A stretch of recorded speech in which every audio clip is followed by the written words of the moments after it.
Howdy Tamers, and welcome to the first episode of the LostinTranslationmon coverage for Digimon BeatBreak.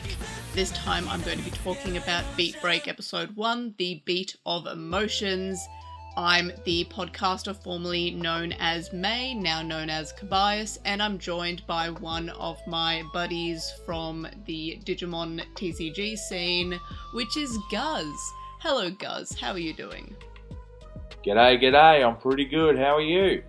Yeah, and you can tell I've got another Australian by the g'days, and also probably the voice, so this is a very Australian podcast, which I haven't actually had an Australian podcast for in terms of the Digimon anime for a while, so this is fun. Yeah, there's only three of us, and you've managed to find all of us. Yeah, it's almost like the Infinity. All three Australians. Yeah, all three of us. One's an emu, don't worry about it. One's an emu. It's always an emu. One might be a huntsman. Guys, are you a huntsman? Probably. I don't think I'm personally hairy enough, but I've got the length on the limbs, you know what I mean? And I'm not terrifyingly terrified of you, so there is that. Not yet. Not yet. No, but I've only known you for like a year, so maybe, maybe you'll just one day sprout extra legs. I don't know. Anyway, so the worst chrysalis ever, bro. Yeah, just like meh. But anyway, so yes, this time we're talking Spider-Mon. Excuse me, this is a Digimon podcast. It's Spider-Mon, thank you very much. My apologies. Yeah. But anyway, so as mentioned, this is talking about BeatBreak Episode 1, where we have the introduction of new cast members. So we've got Tomoro, who Guz pointed out to me prior to recording that it is probably meant to be like tomorrow, like a play on the word tomorrow. I didn't get that, but I'm like, okay. Possibly. But so we're introduced to Tomoro. He touches the Sapotama of a classmate called Hitomi, and that causes her to fall victim to the plot. It's an illness called cold heart. True. Yeah. Just getting one shot by a teenage boy in college, I guess. That's crazy. Tragically, she fell victim to the plot. It was in the script, don't worry about it. So, yes, she falls victim to the cold heart, and we're introduced to a Digimon called Gekkomon, who is a baby. Known war criminal, yes. Known war criminal, yes, of course. And he jumps out of Tomoro's Sapotama and wants to eat Tomoro's E-Pulse. And also his brother is just Zoro from One Piece. Yeah. I hadn't watched One Piece at the time of Digimon Ghost Game coming out, but I was aware that Angoramon had the same voice actor as Zoro. But now, because since the last episode, the last season of Digimon, I got into One Piece, so now I'm just like, oh my gosh, that is just Zoro. Zoro's voice actor makes any character hot, and damn, like that older brother, he got something going on. You know what I mean? Yeah, the whole time I was like, oh, I can only hear Zoro, and I'm just like, is it actually Zoro? And then I looked it up, and I'm like, yeah, okay, it is just Zoro. But so that is the synopsis of episode 1. And now we can move on to discussions and decisions. Guz, something that I've always liked from the entire time of doing a podcast for 10 years, is I really like alliteration. So all of my segments for my podcasts have alliteration. I don't know why, I just really like it. So it's discussions, decisions. So first up, what were our highlights for this episode? Gosh. I mean, the whole thing. Can I say basically, that? Yeah, same. Look, it was a strong start. It was a really I usually say that Digimon tend to have really, at least recently, have really strong first episodes, even seasons that I don't really like. I didn't really like Colon, which was the Digimon Adventure reboot, but I felt like the first episode was fairly strong, and it kind of went downhill from there, so I can't really judge the whole season just based off a first episode. But this was an exceptionally strong start that I felt. It does have, I believe, the same lead writer as Digimon Savers, which is my second favourite series of the Digimon anime. And I definitely got that vibe from it. There was very much like a mix between Savers, Atmon, and Tamers, and I really, really like that because those are my 3 favorite seasons. So I was just like, oh, this is really good. But just so far, I feel like it's a strong start. But it can disappoint me. I'm prepared, unfortunately, for it to disappoint me. But so far, I'm just like, I really want to like this. Yeah, I think compared to other Digimon TV series, which mind you, I've only seen 1 through 4, and that's because Frontiers made me throw up a lot, and I just Frontiers couldn't so bad. Like, yeah, I know, it's horrible. For listeners to this podcast, all 5 of you, they're, like, Guz and I, we went to Sydney to play Digimon a few months ago. Yeah. And on the like the 9 hour, it's meant to be like an 8-hour car ride, but we kept on stopping so much because someone who also came up with us, who was in the other car, but we decided to stop, has like the bladder of like a toddler. So we were just stopping like every 1 to 2 hours, and we were just like hanging out. It was fun. We had a good time. But anyway, we learned that one of the people in our car hadn't watched a lot of Digimon, and he was like, oh yeah, I really like Purple Hybrid, like it's really fun. And gosh, that is a perfect, why are my impressions so good of this specific friend that we have? We're like, oh yeah, I really like Purple Hybrid.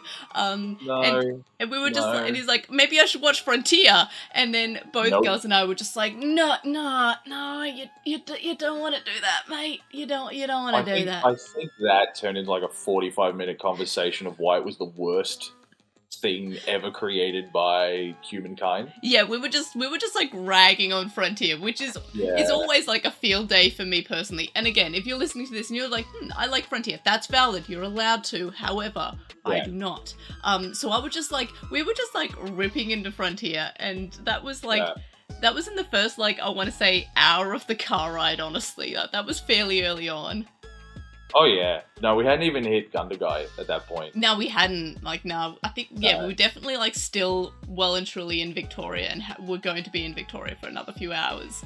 But, yeah, I will say, like, there is only one positive to Frontiers. Only the one. And that... True. was the opening music, like in the English dub, like that went so hard. Oh, both English and Japanese, like great soundtracks. Yeah. Oh, but we are talking about BeatBreak, and I don't want to waste time waffling about a show I don't care about. But like, obviously, one of my concerns, quote unquote concerns, was that compared to those other 4 seasons, this episode felt so much more impactful, and potentially, I think, to like newer comers to Digimon, it might feel a little too frenetic because there's a lot of boom, boom, boom, boom, boom, just things happening really quick. There's not a lot of downtime, so I am expecting, and I know this is sort of jumping ahead in the show notes here.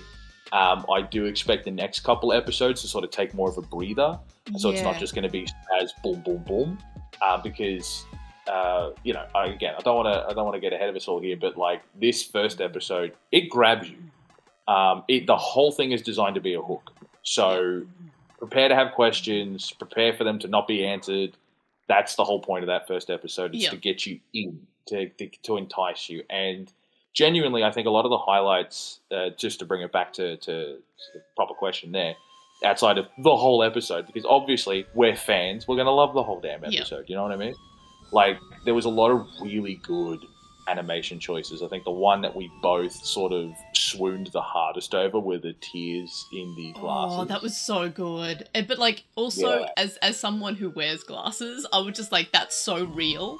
Like, I feel like whenever there's like the anime googly crying blobs, you never, like, even when it's a character that has glasses, it never sort of, like, reacts to the glasses. It kind of just, like, goes around it, which doesn't happen. Yeah. Like, if you wear glasses and you're crying, no matter the angle, your glasses are going to be covered in, like, just tears. So the fact that they didn't just sort of seep through the eyes, like typical, like, anime, like, big blobs forming and then just going down your face. Like, the fact that it actually went to the glasses, like, oh my gosh.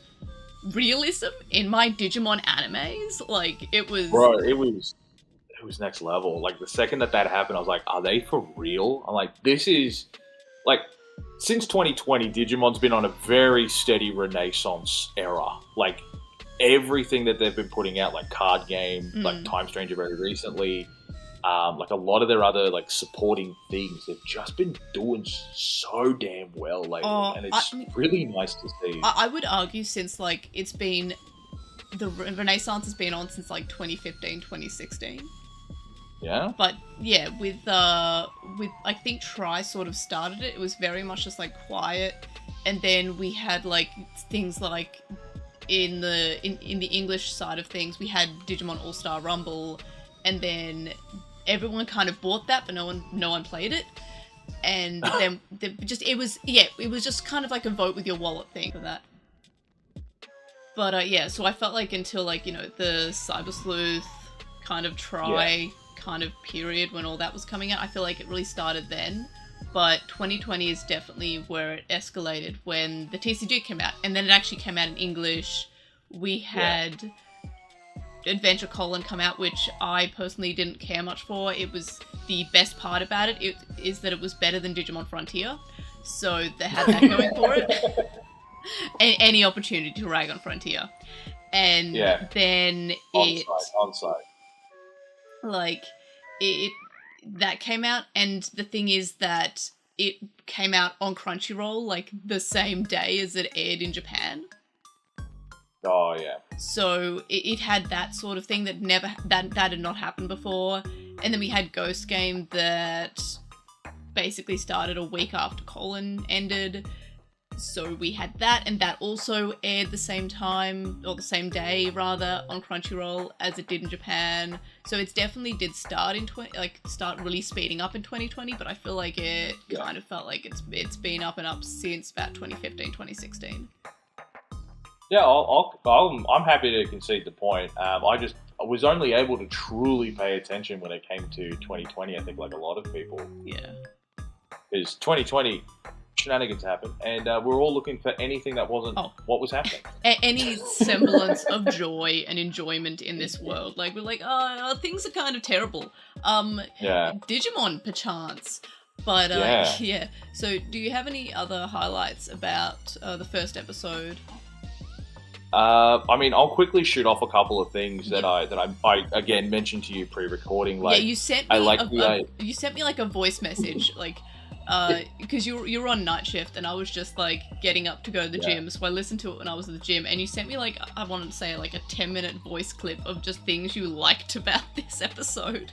Yeah, no, I literally can't stop thinking about it, which is crazy because I have ADHD, so the dopamine should have finished already, but it hasn't, which is why you should go watch it. Yeah.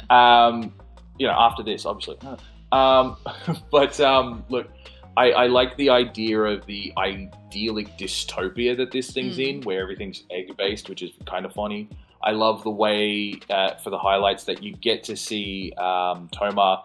He's very clearly not connecting with the digital world. He's got in the old wired headphones. Yep. He's using his drumsticks to physically interact with the physical world, but it's not interacting with a digital object or an AI. He's very clearly grounded in a version of reality.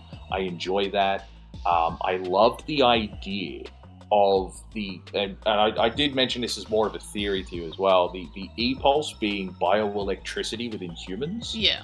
And Digimon being able to feed off of that electricity, life energy, vitality, whatever MacGuffin you want to call it, to literally freeze people. I think that that's a really cool thing to sort of...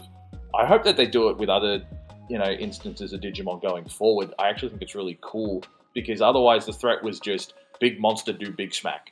Yeah, which is a very large amount of Digimon. It's just like, oh, that attack didn't work? Okay, do it bigger this time. And then they do, and they win. Yeah.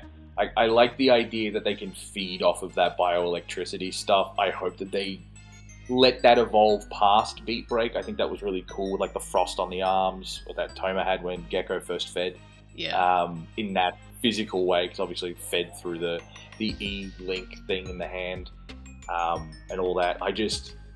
I could gush. I could just keep gushing. The one thing I think, because I think we got to transition into lowlights at some point, it will be the name for the hyena Digimon, because I think that is the dumbest thing. Oh, it's just Hyemon, yeah. Yeah, it's bad. Like, Hyenamon was there. I mean, something. The character, one of the characters we haven't really met yet is called Kyo, and he's the one that has like the adult level Digimon, but we've seen like the level 3, and when I saw it, I was like, oh, okay, it's like a cougar Digimon, and then I looked up the name. It's just Cougarmon. They didn't try. It's just like that they put thing and mon to the end, and like, oh, that's the Digimon name. Yep, like, fair enough. Yeah, but I mean, I wouldn't say that's just kind of Digimon. Sometimes they just grab thing and mon, like that's just kind of like a Digimon thing, I suppose. I mean, Gundramon exists. Yeah, it's just Gun Draymon, And they made him look dragonish and went, yeah, that'll do. Yeah, I mean, I do kind of have a low light, but it's more like of a surprise that we don't have like a Digivice toy. Like usually there's like a Digivice toy that releases like the day or like a week prior to the release, or at least gets announced. But there's no toy, because it's just, I'm not sure how they would do the Sapotama. It's just kind of like, it looks like the Tamagotchi Paradise, I guess. Like, it's just kind of an egg. I don't know if... I mean, what they could do is that... You know how every series of Digimon kind of gets, like, the upgraded Digivice, like, halfway through? Like, I wonder if they'll get, like, an actual Digivice, like, halfway through the series. Maybe when they go to the digital world, they are blessed, like, their Sapotama becomes, like, a Digivice in a similar way to... God, I'm going to talk about it again. In Frontier, like, their phones become the detector. All roads lead to the frontiers. All roads lead to Frontier. Their mobile phones like turn into a Digivice when they get to the digital world. I'm wondering if it's going to be the similar kind of thing here, where their Sabotama, which is kind of like basically a mobile phone, becomes a Digivice, an actual like more like the Digivice sort of thing with and functionality. And we get a toy based on that, and that's why we haven't seen a toy for it. But, like, I don't really have that many lowlights. Like, I guess it remains to be seen when the series continues, if this is gonna, like, be like, oh, you know, the first episode was the only good episode. Like, I really hope that isn't the case, but I don't think I really have any lowlights. I had one, but then, like, it left my mind, and I didn't write it down. So... it wasn't big enough to matter, so it doesn't matter. It wasn't big enough to matter, but the only thing I can really think of is the fact that, I'm wondering if there will be a Digivice toy. It would feel weird if there's not, because the merchandise, where's the merchandise? Toei, Bandai, what am I spending money on? Yeah, no, I feel that you're actually right. I think the egg's going to evolve into something. I think not along the lines of, like, Frontiers, but like I think my Digimon knowledge may be too small when compared to the oh so great Kobias. I think that like it's going to be something similar to maybe season 1, like when the Tamers or the Chosen get their crests. I think we're going to see something like that, because obviously in the intro sequence we see the, as I've dubbed them, the gym leaders and then the government guy in the egg chair. There's going to be a point where they're going to need to push forward and break through to the next stage, whatever that looks like. And I think the egg, you know, if we're going, because obviously I studied literature, maybe not so obviously, but the egg can also represent that sort of unreached potential, like they're still developing and then they're going to become something new.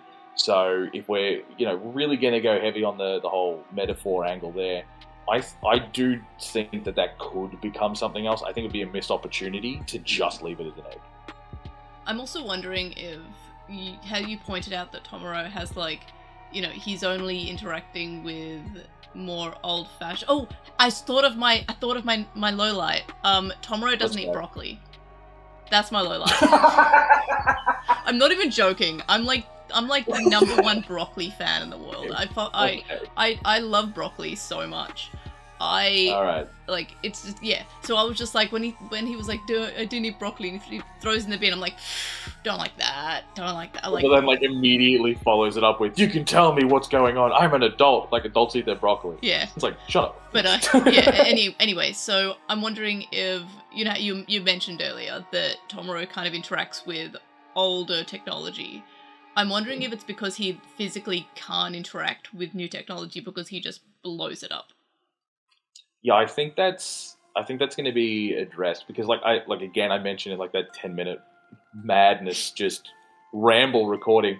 I think that Toma attracts Digimon, like he attracts the Hyamon, hyenas, because he has too much of this sort of bioelectricity just build up. Yeah, and obviously something has happened to their parents. We don't know. They could have possibly been hurt by Digimon. His brother, may he rest in peace, he was also aware of Digimon's existence within the physical realm. Yeah. So there leads, again, lots of questions in the first episode. We will be getting answers later. So it's important to just theorize now and have some fun. But it's quite possible that Toma and this additional pulse, quote-unquote, leakage that I'm suspecting there to be, attracts these Digimon to him, because he's also the least affected by the bites. I mean, obviously we've only had 2 potential victims here, Toma and his brother, but he didn't seem anywhere near out of action as what his brother was from a single nip. Yeah, the brother just fell victim to the plot. Yeah, just like that girl did. Yeah. Which I think is really interesting that they also like, oh, she's been frozen. It's like, there's so many questions that I have to that as well. Is her account frozen by like freezing her? Right? Is she like cryo sleeping? Can she come back? It like made me think of all the Hacker's Memory stuff, where it's like if you lose your accounts, you lose your identity, kind of thing. Yeah, I got that too. There's just so many questions. Yeah. Like, again, we'll get answers, but I'm just like, damn, this is kind of crazy. Yeah, it's definitely like a good hook for a first episode. Like, it definitely gives you a bunch of things to think about, and then kind of ends. Like, we saw, like, you know, the other team members or the future team members, like, you know, doing their thing at the start. Like, they're already basically kind of like Dats from Digimon Savers. They're kind of already, you know, doing their thing. They're defeating, like, people using Digimon in bad ways, very much just like Digimon Dats and in Savers. And then we kind of, like, you know, we get an evolution, and then it just cuts to Tomoro and his day-to-day life. So definitely, you know, it shows you characters, it shows you that they're already a team that's all formed and all, like, you know, doing their own thing. And then Tomoro's just kind of chilling with, like, older technology, like, and not eating broccoli. Yeah, I also said, I think he's going to be our Sasuke analog. Yeah. Because obviously we've got the girl whose name has evaded me. Is it Rina? I think it's Reina. I think it's Reina, and we have Makoto, who I thought was a woman, but no, it's just like a 10-year-old boy, and I'm like, oh, okay. Yeah. It's like we've got our Sakura and our Naruto, Sakura and Naruto there, and obviously our Kakashi and the guy with the ultimate. Yeah, the guy who is like, he's meant to be old, but he's 22. He's basically a baby. He's older than the others. Old for shonen, like, standards. Like, that is basically an old man. Like, yeah, man. When you're in your early 20s, it's basically like being in your 50s. Because I remember the back pain; it was crazy. Yeah. Oh my god! But yeah, no. I am also kind of like curious. Are we gonna have like the Kyo and his little not yet Leomon thing with the sword? Like, are they going to be evil coded? Are they going to have to betray the team? No, I feel like something tragic is going to happen to him. Not just because of the Leomon, like, similarities, but I just have a feeling that, like, it's going to be like, you know, the oldest is, like, responsible for them, and he's going to, like, sacrifice himself and die, and that's going to, like, get everyone to, like, have to you know, come to terms with his loss, and, you know, that triggers an evolution or something. Like, I only feel like something tragic is gonna happen. Maybe he turns evil, I don't know, but I just feel like something like not good is going to happen to him. I don't know. Yeah, he's gonna be maybe surrogate Big Brother vibes as well, like for Tomorrow. Unless his brother isn't actually dead, and maybe his brother's like the big bad or something. Like we don't actually see a body. No, we see the light go out in his eyes. Yeah, but for what it amounts to an anime. Maybe he had a nap. I don't know. We don't like. I don't know. Hyenas are very well known for putting people into naps, maybe permanently, maybe not. We'll see. Just having a nappy nap. It's a sleepy hyena. We don't know their intentions. Sleepy hyena. The hyena's intentions were to eat, bro. We watched the same episode. They just were playing. It was fine. Yeah. Okay. But yeah. So, any more highlights or lowlights? I mean, I think my only real lowlight is that I didn't get 10 episodes to watch immediately back to back. That's fair. Yeah, no, that's just me being unreasonable, and I own that. I'm allowed to be unreasonable because I'm a freak. Mood.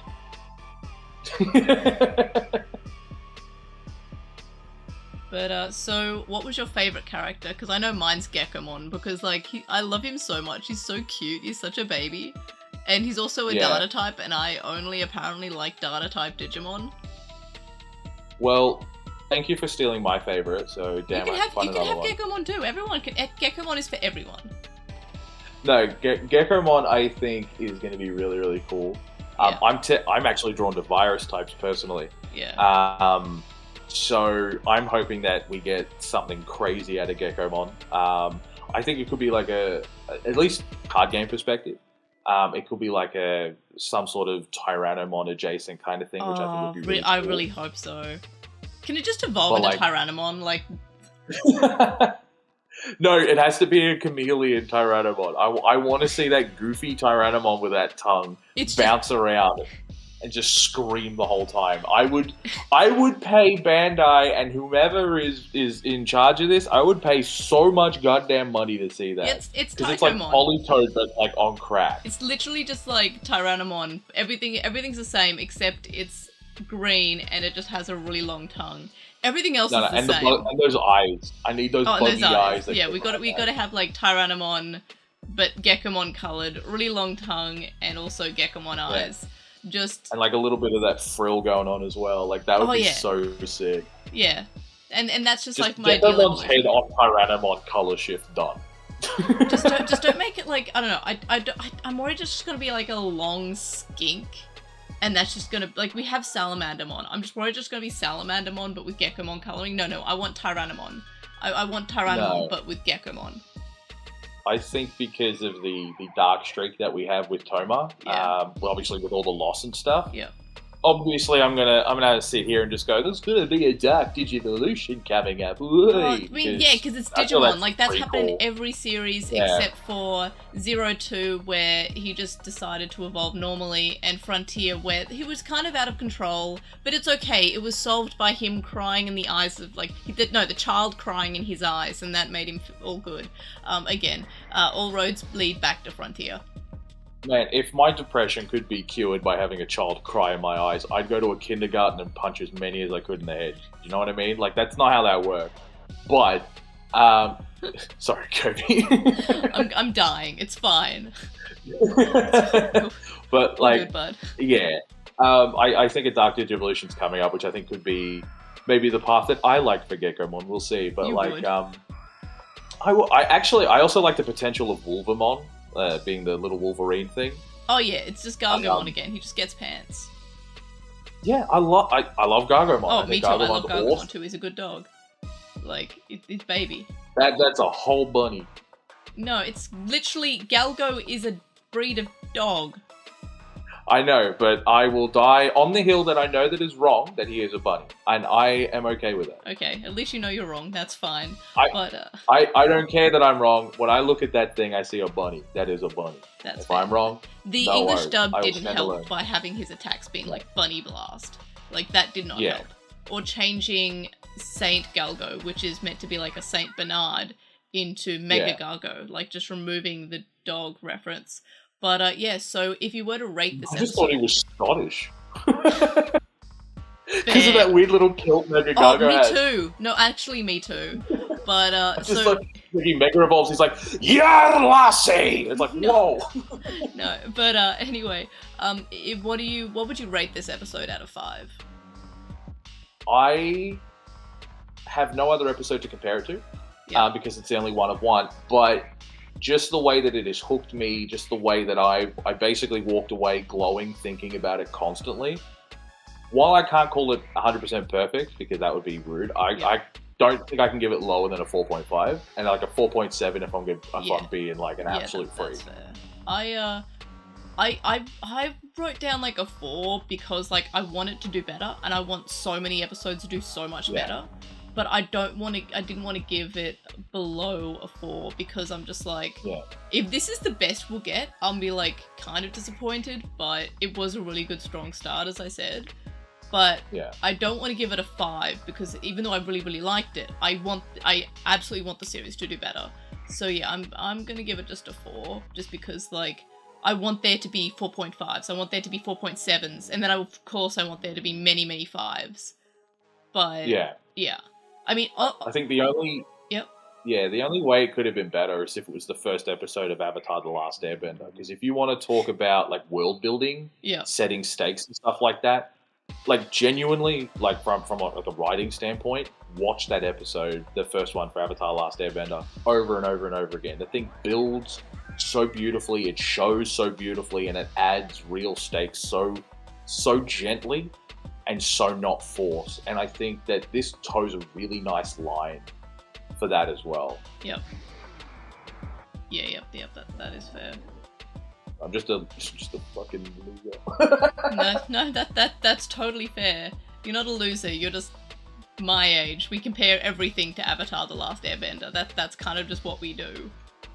Yeah, kind of. Yeah. I mean, damn, it was a masterpiece. But you know, moving on, I guess. Moving on. Yeah, so time for Pondering, Postmon Pat, and predictions. We don't really have much to do in terms of Postmon Pat. I just thought I'd say it because I sent through the kind of like overview to Guz like a little bit ago, and Guz really liked the Postmon Pat reference, so I'm glad that someone does. That's been like a staple on the podcast for a decade, so I'm just like, good, someone can appreciate my humor. Oh, that's good. Yeah. I mean, the other thing I would have said was Postman Patmon, Patamon or something like that, but like, Postmon Pat's kind of funny. But I would, if we ever do a video component of this, I definitely want to like Photoshop Patamon's ear wings on the Postman Pat's head. You know what I mean? That's very cute. I mean, to be fair, I am doing a video component of this. I'm just using like my webcam. So behind the scenes peek, we tried to get Guz to get a PNG tuber kind of like thing working, and technology just did not want a technology. Yeah, I needed to sacrifice more to the technology gods. Unfortunately, I'm out of virgins. It's what happens midweek. You know how it is. Midweek. It's. I had to check. Yeah, it's Saturday. Yeah, it's my midweek. I work a crazy roster. That is true. It's also the middle of your day, despite you being in literally the same time zone as me. It's not the middle of my day yet, but I don't need to wake up to go that far. It's my bedtime. I want to brush my teeth. Yeah. But, so we don't really have any... old man. We don't have any thoughts about the series so far, because we've already kind of addressed that, because there's only been one episode. But what about predictions for the next episode, which is Digimon BeatBreak Episode 2, Glowing Dawn? Obviously, we're probably going to meet, like, you know, the rest of the cast. Do you have any, like, predictions, or you just kind of, like, it'll be just me and the cast? I think there's going to be meeting the cast. It's obviously in the name. Yeah. We're going to be introduced to the cleaners, and I mean that as an introductory thing. Yeah. I reckon Toma's going to... I feel like I saw it in the trailer. I think he's going to be blackmailed because of the girl and his brother being frozen. Yeah. At least that's the impression that I got. I could be way off. Being blackmailed into becoming a cleaner to pay off debts and to fix them and the blah blah blah, whatever that may be. Or run school heist club. Yeah. I think that Toma's not going to get along with the group. I think he's going to butt heads with the girl. Reina. She's the Naruto, who's the Sasuke. I think that he's probably just not gonna do a lot. That's gonna lead to some in-team conflict, and I think there might even be some smidgen of infighting. But that feels like quite a full, like, checklist of things to hit in a single episode. So I could see that being spaced a little. Yeah. It just depends on how the director wants to handle those upcoming episodes and potential plot points. I actually think it's exactly going to be that. It's just going to be an episode of, you know, him meeting everyone and then just probably immediately butting heads with Reina, because as you said, like the red Oni, blue Oni kind of thing, usually the more hyperactive one is usually the Goggle Kid, but this time the Goggle Kid is just kind of more like introverted, is a little bit calmer, is a little bit, I don't want to say less friendly, but probably more introverted is the better word for it. Like, he's more reserved, I guess. I feel that it's a bit of the new generation. When I say that, I mean, like, obviously growing up with like all the iPad kids and this, that's, and the others, and then we already alluded to the whole 2020 isolation stuff. Like, social skills are just kind of weird sometimes. You just kind of want to be like left alone. And I think that with a lot of that happened in a lot of development and formative years for people, I think that Toma's going to be a very easy allegory for those people that want to be included but don't really want to be included, but just kind of want to be there. I think it's going to be easier for people to map themselves onto Toma that way. So more like a shift of what the stereotypical protagonist is, because in our generation, the protagonist was loud, was, you know, everyone is his friend, is kind of like, you know, the social butterfly, is very eccentric. You've got your Taichi, you've got your Naruto, you've got your Luffy, and those were the kind of the protagonists of shonen back when we were growing up. But if it's more like a shift to the protagonist being more reserved, a little bit more isolated, less like, you know, I'm gonna punch the world, I'm a shonen character, violence, rah rah rah. Like, that's a very interesting point to make. Like, it's more of a shift in the tone of what a protagonist is, because a protagonist is something that the viewer, the audience, is meant to relate to. Like, you're meant to see the protagonist and go, that's me. You're meant to see the person that you are on the screen, and that's meant to, you know, get you more involved in it. So that's an interesting point. I think it's going to be interesting to see how the relationship could develop between him and Reina, strictly because, at least coming from a literary background, right, and this might just be a step too far, but this is something that's running around in the back of my head, right?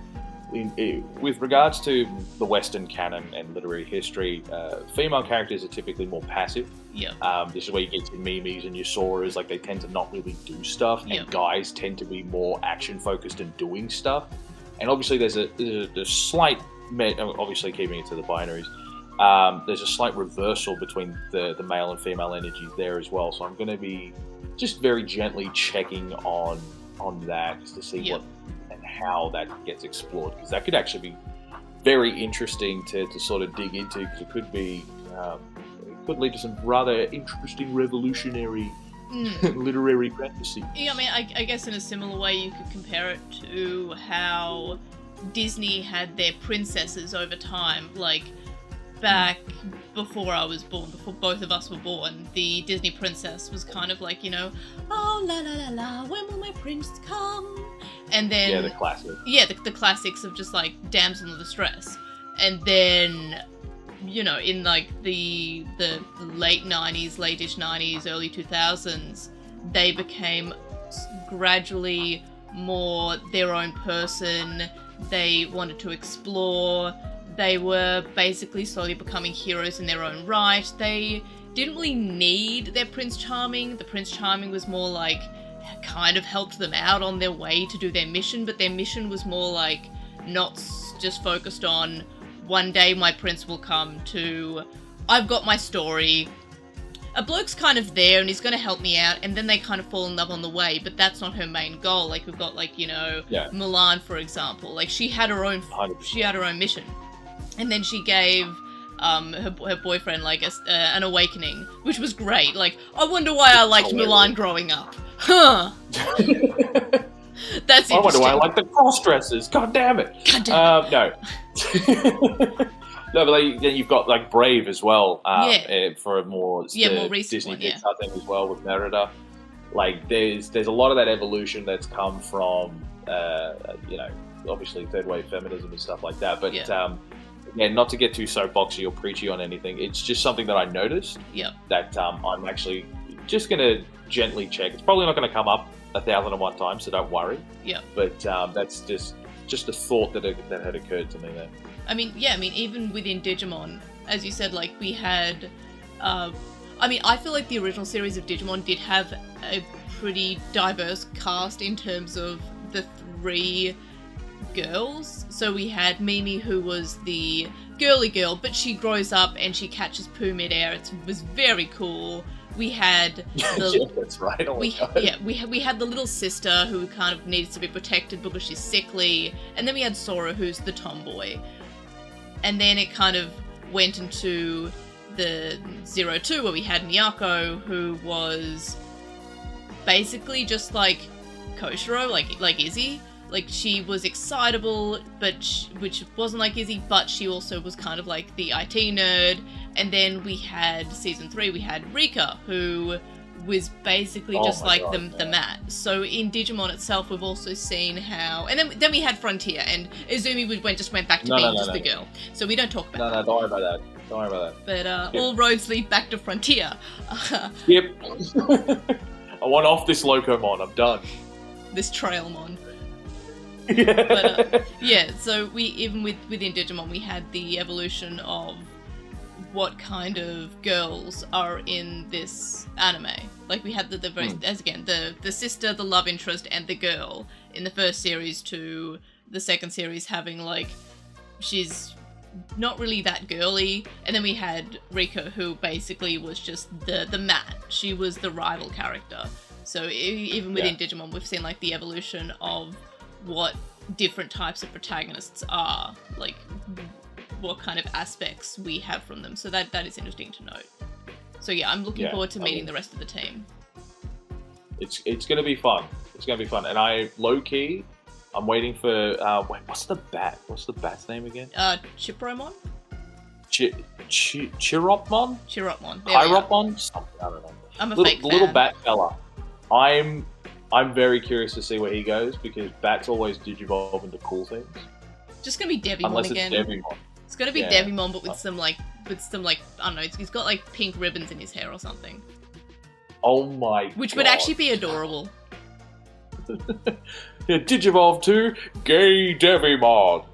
Then that's when I start running virus types. It's just. That'd be so funny, dude. I'd love that. Cool. It could be like a, I don't know. I'm just trying to think about it, like how to integrate it into like Liberators as like a sub Digivolution line for the card game, and like I'm way off topic now. I've left I've left the chat. I'm in another dimension. My apologies. All right. Well, let's wrap it up then. So.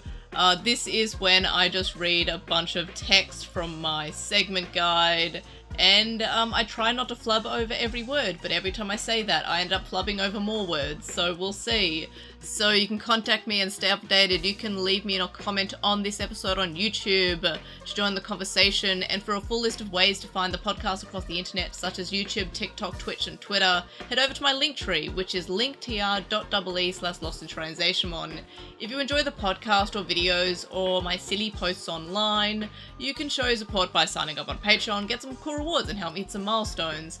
And here's the part that I will always absolutely flub over. Thank you to my current supporters on Patreon: Stephen Reeves, who is Wildwing64 on Archive Our Own, Kaidawashi, Neoboo, who says you should follow Chisai on Twitter at Chisai2b6, Lismond, who was Lekman on Tumblr, Nicholas, Magnus, Lucas, JCmon05, Patrick, Jason, Shelby, Digital Hazard, who is on Twitch at TheDigitalHazard, Tropiamon, Vmon Tamer, Kasai, Big Bad Beetleborg, Flavin, Bent Archer, Cappy, Cyber, and Voltic Helbert.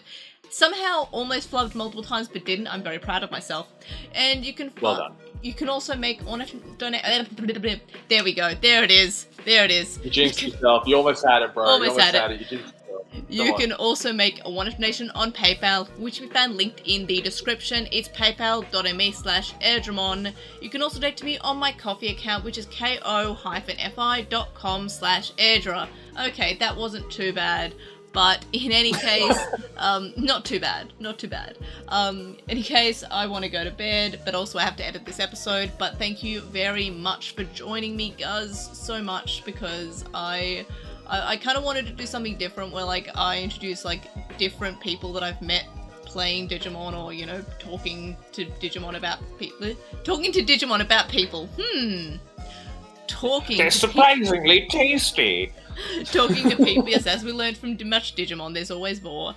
So talking to people about Digimon and just everyone I've met, I kind of want to see if I can get as many different people as I can with, like, you know, different backstories in Digimon, different enjoyments. Maybe I'll find a Frontier fan, I don't know, I'll pull one out. All roads lead back to Frontier. They don't exist. Frontier fans do not exist. No, they do. And they if do. You exist, I'm sorry. Friend. There's a friend of a show of a show. Friend of the show. Zoo or Blue. They're like Frontier, and I'm a fan of them. So they can have they're allowed to like Frontier. I just don't. I'm terribly sorry to hear that, Azure or Blue. You may have COVID because you have lost a sense of taste. Ooh, that is such a ow. But yeah, so thank you so much. I do joke. Yeah. Jeez. I'm still dying about, like, every joke that you've made. I'm dying. But anyway, thank you so much, Guz, for joining me. You don't have any, like, socials you want to plug or anything?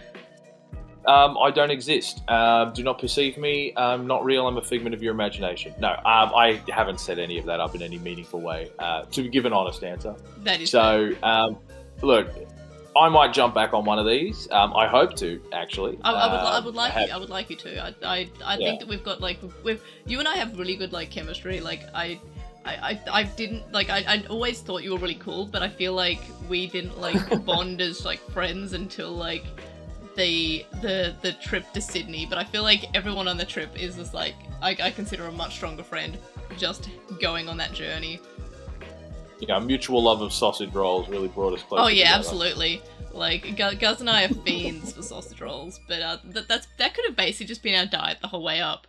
Except you had, like, a moldy Macca's burger. Some lives. That was you that had the moldy Macca's burger, right? Or no, I think that was Tom. Oh, that was Tom. Yeah. Yeah. That he was like, "Oh, is this supposed to be this color?" And I went, "You have to ask that. I think it's not meant to be that color at all." The bun is just green. It's not just, it's not like a speck of something that could be lettuce. No, it's just like... That was a forest, mate. Yeah, that was a forest. Like, that had a whole ecosystem. That had children. But in any case... It was made of mushroom on. It was just Shamblem on a mushroom across the board. But yes, thank you so much for joining me, Guz. If you are watching, if you want to reach me, comments, I guess. Comments, and I'll pass them on. Maybe I'll make Guz join the Discord server. But yeah, so in any case, if you're watching, yeah, true. But yeah, if you're watching / listening to this on YouTube, do the like, comment, subscribe thing. And of course, I'll see you in the next one. Bye! You also say bye. Do. There we go. Do I say bye? Yes, you say Straight. bye. Wait. Do I just wave goodbye and say gay? Like, why not? We're just, like, saying instead of farewells, we're just saying our sexualities. Like, that seems weird. Alright. I don't know. Okay. Well, we may have gently lost the plot here, team. Apologies there, but it's okay. Until the next one. We have the Digimon plot to save us. But yeah, goodbye. Oh, let's get frozen. Woo! I'm gonna die. Bye. See ya.